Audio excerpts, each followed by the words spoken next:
पंजाब की राजनीति में जाट सिखों का लंबे समय से कब्जा है, लेकिन इस बार के चुनाव में सभी दलों का फोकस दलित और हिंदुओं पर है। ऐसा पहली बार हो रहा है जब हर पार्टी पंजाब के 70% दलित हिंदू वोट बैंक को रिझाने में जुट गई है। देश के दलित मंत्री बने, देश की महिला मंत्री बने, देश के ओबीसी मंत्री बने, देश के किसानों के बेटे मंत्री बने, ये बात कुछ लोगों को राज नहीं आती है। दलित और आदिवासी के नाम पर प्रधानमंत्री ने विपक्ष पर यह तंज कसा। इल्जाम लगाया कि विपक्ष को दलितों का मंत्री बनना रास नहीं आया। भारतीय राजनीति का सबसे बड़ा सच आज जाति बन चुकी है, जिसमें तेजी से बदलाव आ रहा है। तभी तो ब्राह्मण बनिए की पार्टी कही जाने वाली बीजेपी आज खुद को पिछड़ों से जोड़ती है। वहीं दलितों की पार्टी बीएसपी की नेता मायावती 2022 में वापसी के लिए एक बार फिर ब्राह्मणों को साथ लेने की कोशिश कर रही है। ऐसा ही बदलाव पंजाब की राजनीति में दस्तक दे चुका है, जिसमें दलित और हिंदू अचानक राजनीति के केंद्र में आ गए हैं। नवजोत सिंह सिद्धू को पंजाब में पार्टी की कमान सौंपने वाली कांग्रेस ने हिंदू और दलित नेता को कार्यकारी अध्यक्ष बनाया है। पंजाब में 19% जट सिख, 38.49% हिंदू, 31.94% दलित और 10.57% अन्य हैं।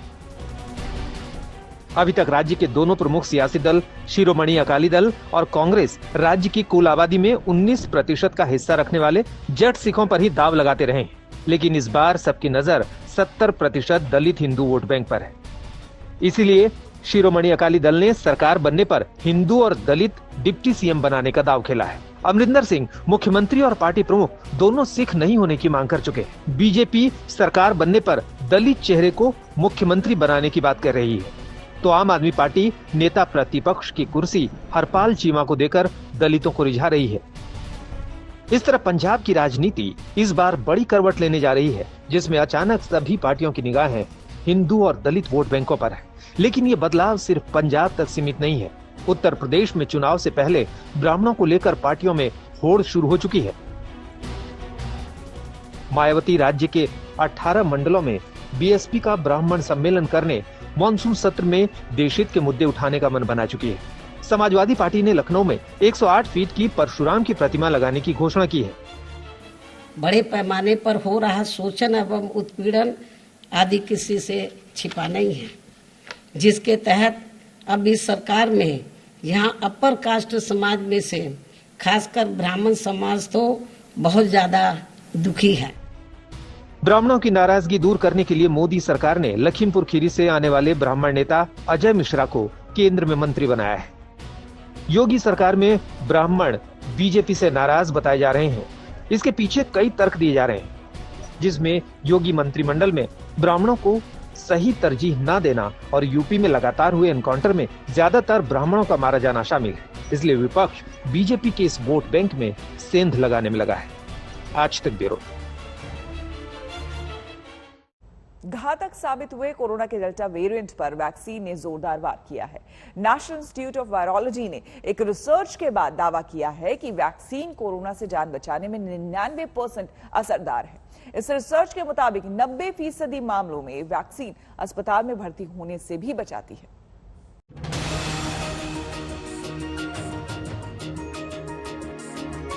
जान और जहान को बचाने में वैक्सीन जादुई भूमिका निभा सकती है। कोरोना की तीसरी लहर की वजह माने जा रहे और बेहद खतरनाक कहे जा रहे कोरोना के डेल्टा वेरिएंट को अपने वार से कुचलने में वैक्सीन कारगर साबित हो रही है। पुणे स्थित नेशनल इंस्टीट्यूट ऑफ वायरोलॉजी यानी NIV के वैज्ञानिकों ने एक रिसर्च के बाद दावा किया है कि कोरोना का टीका डेल्टा वेरिएंट से जान बचाने में 99% सुरक्षित है। वैज्ञानिकों ने यह दावा कुल 677 लोगों के स्वैब सैंपल की जीनोम स्कैनिंग के बाद आए नतीजों के बाद किया है। NIV के वैज्ञानिकों ने रिसर्च के बाद जो नतीजे जारी किए हैं, उनके मुताबिक 592 लोगों ने टीके की दोनों डोज लगवाई थी, जबकि 85 लोगों को टीके की एक खुराक लगी थी। वैज्ञानिकों ने देखा कि दोबारा संक्रमण के ज्यादातर मामले डेल्टा वेरिएंट से जुड़े थे। टीका लगवाने के बाद महज 9.8% लोगों को अस्पताल में भर्ती होने की नौबत आई और केवल 0.4% मरीजों की मौत हुई। इस रिसर्च के आधार पर वैज्ञानिकों का कहना है कि कोरोना का टीका डेल्टा वेरिएंट के केस में न केवल अस्पताल में भर्ती होने के मामले घटाता है, बल्कि मौत के खतरे को भी कम करता है। हाल ही में आए सर्वे में भी दावा किया गया था कि वैक्सीन लगवाने के बाद अस्पताल में होने वाले खर्च भी कम हुए हैं। There is a consistent trend. As the cases are declining, the deaths are also declining. But because there is data harmonization, data adjustment, data being put, which may have not been made available earlier on, so you should see that. But overall trend, the cases are declining, the deaths are declining. Vaccination बहुत ज़्यादा ज़रूरी है Covid से बचाव के लिए, और जिन्होंने अभी तक अपने शॉट्स नहीं लिए हैं उनको चाहिए कि जल्द से जल्द वो वैक्सीन ज़रूर लगवाएं। साथ ही होम्योपैथी की 3 दवाइयाँ आर्सेनिक एल्बम 30, फॉस्फोरस 30 और ट्यूबरकुलाइनम 200 भी बचाव के लिए ली जा सकती हैं। NIV के वैज्ञानिकों की रिसर्च में शामिल मरीजों की औसत उम्र 31 से 56 साल के बीच थी। इनमें 65.1% पुरुष थे और बाकी महिलाएं। 71% मरीजों में कोरोना के लक्षण थे, 69% में बुखार जैसे सामान्य लक्षण थे। इसके साथ ही 56% में बदन दर्द, सिर दर्द, जबकि 56% को जी मचलाने और 37% को गले में खराश थी। इन आंकड़ों से साफ जाहिर होता है कि वैक्सीन के बाद अगर इन्फेक्शन हो भी रहा है तो भी लक्षण ज्यादा खतरनाक नहीं है। जानकारों का भी मानना है कि टीका लगवाने के बाद संक्रमण सामान्य लक्षण के साथ ज्यादा परेशान किए बगैर ठीक हो जाता है। जिन्होंने वैक्सीनेट कर चुके हैं कोविड के अगेंस्ट, उनको अगर संक्रमण होती भी है तो जानलेवा नहीं होता है। इसे मद्देनजर रखते हुए अगर हम ये थर्ड वेव की डेल्टा वेरिएंट के ऊपर बात करें तो हमारे लिए बहुत जरूरी हो जाता है कि वैक्सीन पे ज्यादा से ज्यादा मात्रा में ध्यान दें और वैक्सीनेट हों। इस रिसर्च के बाद वैज्ञानिकों का कहना है कि अगर ब्रेक थ्रू संक्रमण पर नजर रखी जाए तो इलाज करना तो आसान हो ही जाएगा, साथ ही नया टीका तैयार करने में इससे मदद मिल सकती है। ब्यूरो रिपोर्ट, आज तक। अफगानिस्तान में खूनी जंग छिड़ी हुई है। दुनिया के सबसे बड़े संघर्ष को कैमरे में रिकॉर्ड करने और वॉर जोन से सीधी खबर आप तक पहुंचाने के लिए आज तक की टीम कांधार पहुंच चुकी है। अफगानिस्तान से अशरफ वानी की सुपर एक्सक्लूसिव ग्राउंड रिपोर्ट देखिए।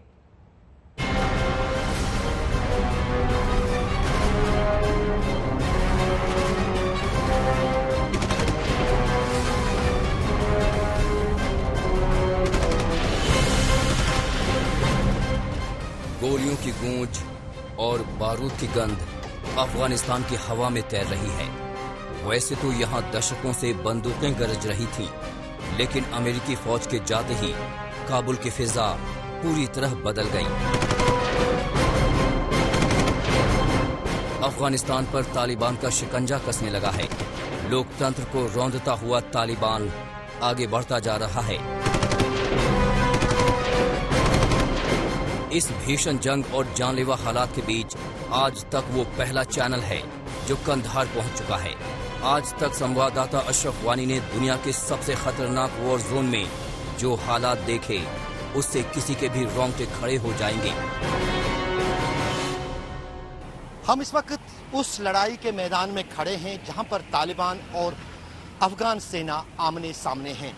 दरअसल ये शहर का बाहरी इलाका है और आप यकीन कर लीजिए कि शहर के इस इलाके के बाद पूरा जो नियंत्रण है इस अफगानिस्तान के इस सूबे का, वो तालिबान के हाथ में। जो सड़क काबुल से यहाँ आती है, जिस पर अभी आप देख रहे हैं जो गाड़ियाँ चल रही हैं, दरअसल इस सड़क का अधिकतर हिस्सा जो है वो तालिबान के कब्जे में है।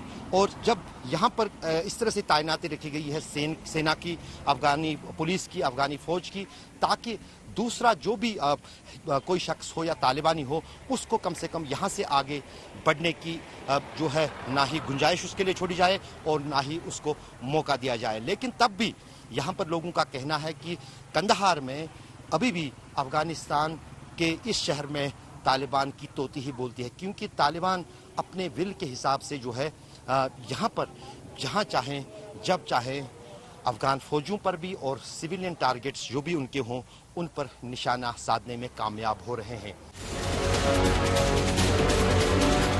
पाकिस्तान के चमन बॉर्डर से महज 115 किलोमीटर की दूरी पर कंधार वो जगह है जहां एक एक इंच की जंग चल रही है। तालिबान कंधार पर पूरी तरह से कब्जा चाहता है। यहीं पर वो जेल है जहां हजारों की संख्या में तालिबानी आतंकी कैद हैं।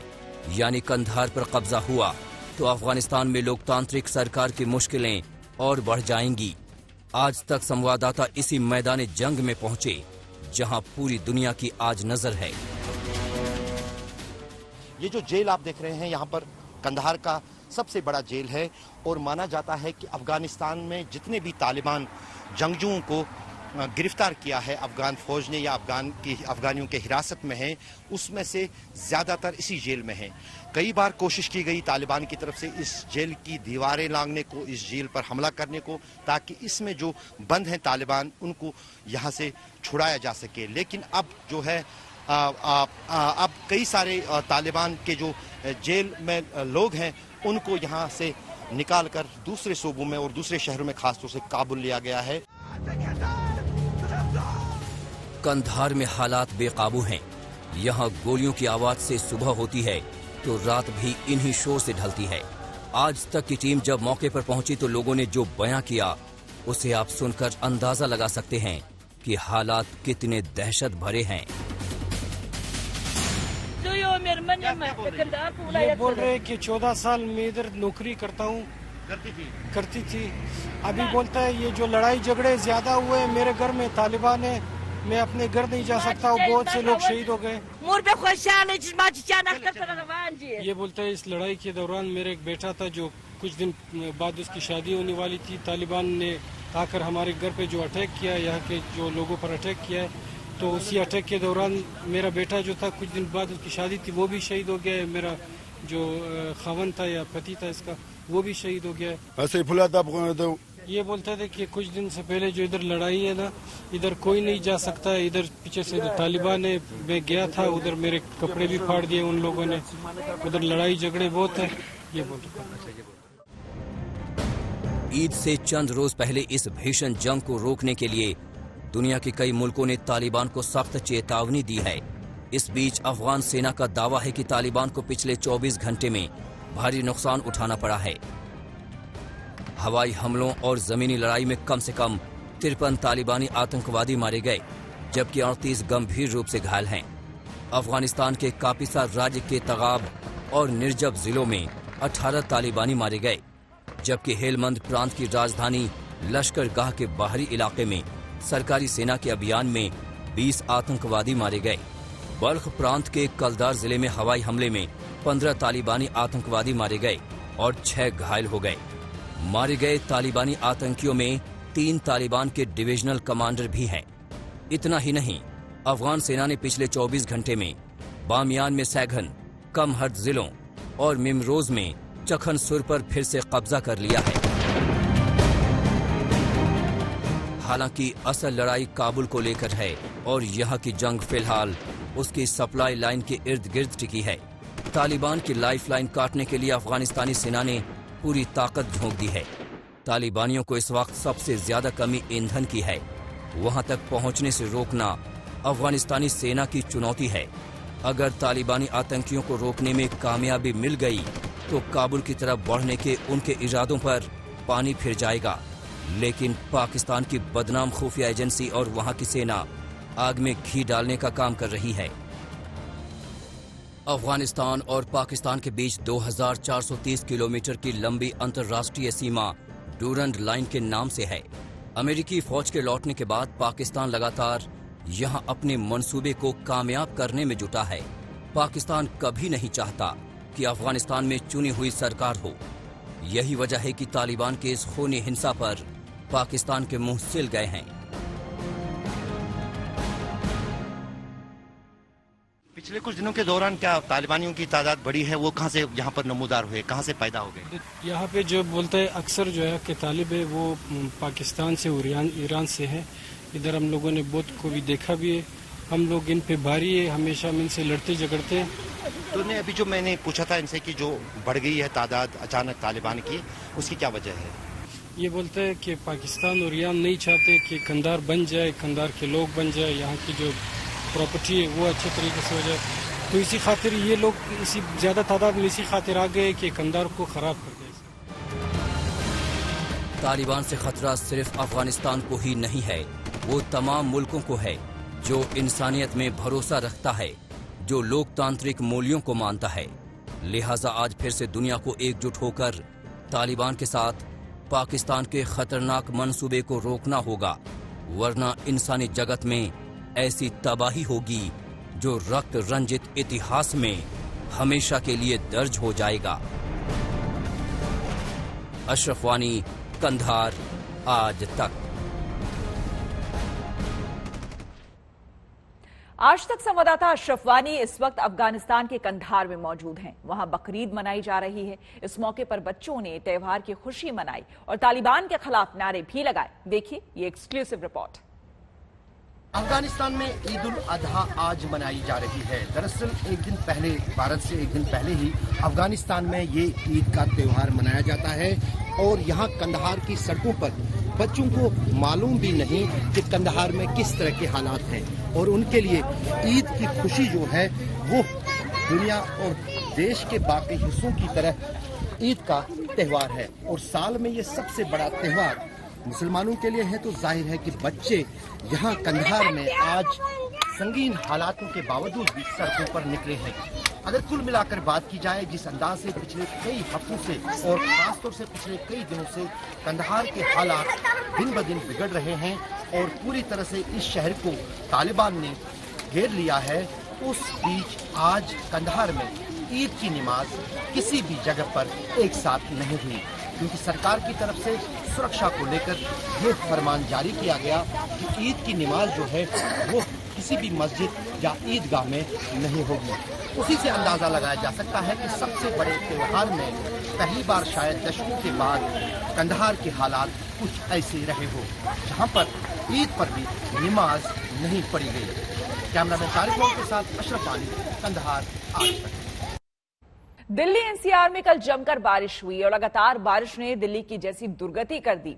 सिर्फ दिल्ली ही नहीं बल्कि गुरुग्राम भी बारिश के बाद पानी पानी हो गया।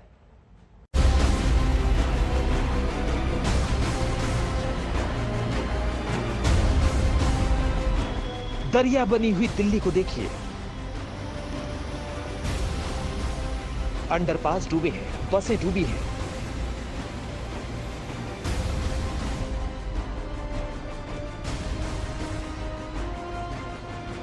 सड़कों पर पानी बेहिसाब है, चलना दुश्वार है। घर से निकले तो समझो गए पानी में। कार हो या बाइक, बस स्टॉप तक डूब गए हैं। पेड़ टूट गए हैं, रास्तों पर सैलाब ही सैलाब। ये देश की राजधानी दिल्ली की तस्वीर है। जिधर देखो मुसीबतों का पानी सैलाब बनकर सड़कों पर जमा है। बारिश ने दिल्ली की दुर्गति कर दी है। कई इलाके तो ऐसे हैं जहां इतना पानी भरा है कि तस्वीरें देखकर ही डर लग रहा है। तो आज हम आपको दिखाएंगे कि दिल्ली कहां कहां दरिया बनी है। तो आइए देखते हैं दरिया दिल्ली।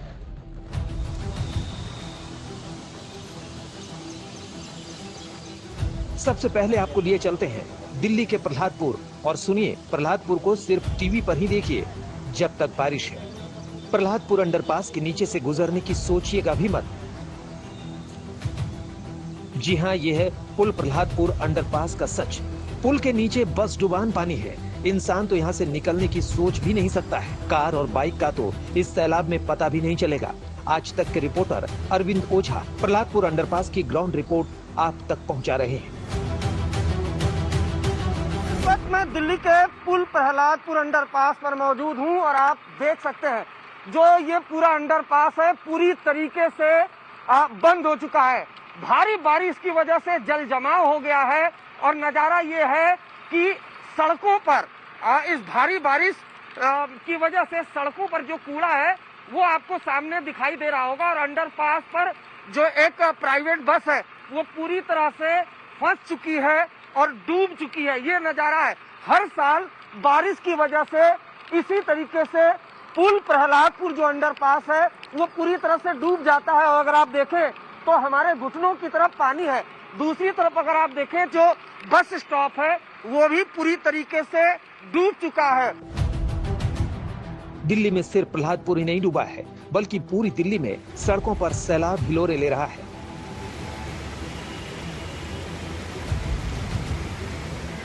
तस्वीरें आजादपुर मार्केट की भी देख लीजिए। आपको पूरी मार्केट डूबी हुई नजर आएगी। पानी में लोगों के स्कूटर बंद हो रहे हैं, गाड़ियां बंद हो रही हैं। पानी इतना है कि लोग अपने वाहनों के साथ डर डर के आगे बढ़ रहे हैं। आजादपुर में ऐसा लग रहा है जैसे यमुना को इधर ही काट दिया गया हो।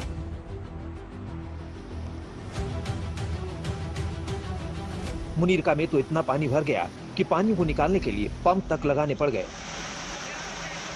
और ये दिल्ली के मथुरा रोड की तस्वीरें देखिए। पानी इतना है कि ऑटो बंद हो गए। लबालब पानी के बीच गाड़ियां निकल रही हैं। बारिश में दिल्ली के तुगलकाबाद में भी बेहिसाब पानी भर गया। आप देख सकते हैं कि पानी में गाड़ी बंद ना हो जाए इसलिए बच बच कर निकल रहे हैं।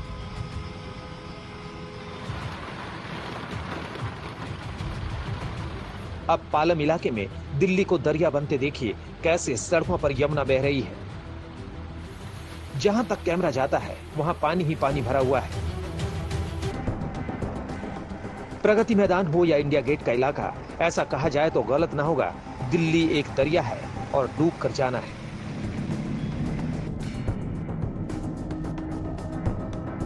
सिर्फ दिल्ली ही नहीं बल्कि गुरुग्राम भी डूबा हुआ नजर आया। यह है दिल्ली से सटे गुरुग्राम की तस्वीर। Cyber city, high tech, smart city, कितने ही नाम हैं गुरुग्राम के। ये लड़की स्कूटी से निकली तो थी किसी काम से, लेकिन पानी में स्कूटी बंद हो गई। गुरुग्राम में इस रास्ते से गुजरने वाले ज्यादातर लोगों का यही हाल था। पानी में डूबी हुई कारें, बीच रास्ते बंद पड़ी गाड़ियां, गाड़ियों को धक्का लगाते लोग। तस्वीरें हैं साइबर सिटी गुरुग्राम की, जहां पर इस वक्त लबालब पानी से सड़कें जो हैं वो भरी पड़ी है। शीतला माता मंदिर के पास की आपको तस्वीरें दिखाना चाहेंगे कि सड़कों पर तकरीबन 3 फीट तक पानी जो है वो भर चुका है और लगातार पूरा ट्रैफिक आवाजाही का जो रूट है वो पूरी तरह से इस वक्त बाधित हुआ है। लगातार लोगों को इस जो पानी जो जल भराव इस पूरे एरिया के अंदर हुआ है। आप तस्वीरें देख सकते हैं कि किस तरीके से लगातार जो गाड़ियां हैं उनके पूरे जो व्हील्स हैं वो पूरी तरह से डूबे हुए हैं और लगातार जो प्रशासन है यहाँ पर मुस्तैदी के साथ खड़ा हुआ है इस उम्मीद के साथ कि ताकि लोगों को जल्दी से जल्दी इस एरिया की तरफ से जो है वो बाहर डाइवर्ट जो है वो किया जाए। गुरुग्राम के लक्ष्मण विहार इलाके की इस तस्वीर को देखिए। पूरी कॉलोनी पानी पानी है, लोगों के घरों में पानी घुसा हुआ है। दिल्ली एनसीआर में बारिश हुई तो सारे ड्रेनेज सिस्टम की पोल फिर से खुल गई। दिल्ली से अरविंद ओझा और कुमार कुणाल के साथ सुशांत मेहरा, गुरुग्राम। और अब आपको दिखाते हैं कि कैसे उत्तराखंड के उत्तरकाशी और टिहरी में बादल फटने के बाद भयंकर तबाही आई। घर बार तहस नहस हो गए।